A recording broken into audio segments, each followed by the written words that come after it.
আসসালামু আলাইকুম। Banking talk with দিলদারের পক্ষ থেকে সবাইকে জানাই স্বাগতম।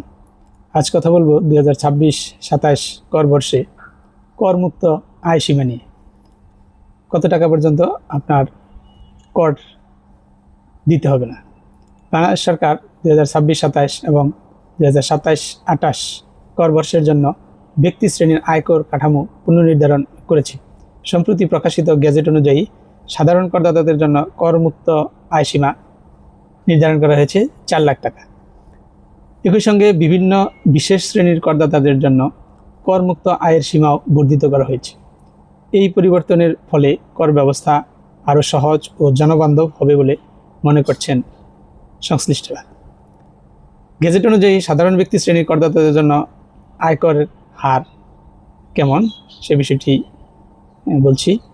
প্রথম 4 লাখ টাকা পর্যন্ত, মানে আপনার আয় 4 লাখ, সেক্ষেত্রে আপনি করমুক্ত। এর পরবর্তীতে যদি আপনি 4 লাখের উপরে 1 লাখ টাকাও ইনকাম করেন তাহলে আপনার কর দিতে হবে 10% হারে।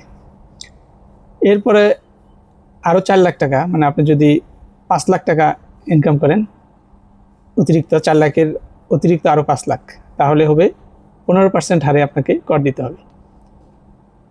5 লক্ষ টাকার উপরে যদি আপনি আয় করেন তাহলে আপনাকে দিতে হবে 20% হারে, এবং 20 লাখ টাকা পর্যন্ত আয় করলে আপনার কর দিতে হবে 25% হারে, এবং অবশিষ্ট আয়ের উপরে এরপরে যদি আপনি কোটি টাকাও ইনকাম করেন তাহলে আপনাকে কর দিতে হবে 30% হারে।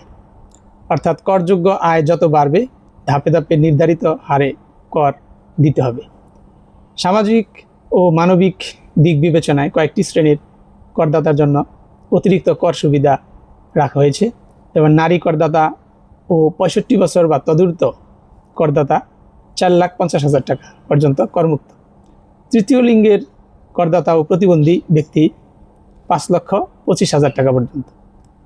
গেজেটভুক্ত মুক্তিযোদ্ধা এবং জুলাই গণ অভ্যুত্থান 2024 এ আহত গেজেটভুক্ত জুলাই যোদ্ধা 5,50,000 টাকা পর্যন্ত করমুক্ত। প্রতিবন্ধী সন্তানের পিতামাতা প্রতিবন্ধী সন্তানের জন্য প্রতি সন্তানের জন্য 50,000 টাকা করমুক্ত আয়ের সুবিধা পাবেন।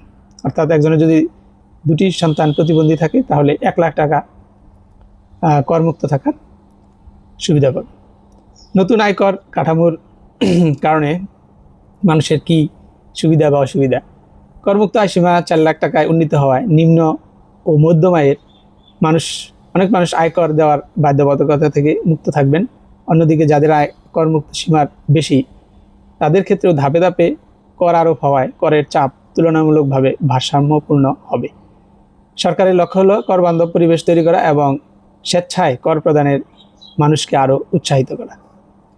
তো গেজেট অনুযায়ী বাংলাদেশে অনিবাসী ব্যক্তি বা নন রেসিডেন্ট অনিবাসী বাংলাদেশি ব্যতীত এই করমুক্ত আয় সীমার সুবিধা পাবেন না। তো ধন্যবাদ সবাইকে। সবাই নির্দিষ্ট সময়ে যদি আপনার আয়কর দিতে হয় তাহলে দিয়ে দিবেন। আয়কর দেশের এবং জনগণের উন্নয়নে ভূমিকা রাখবে। ধন্যবাদ সবাইকে।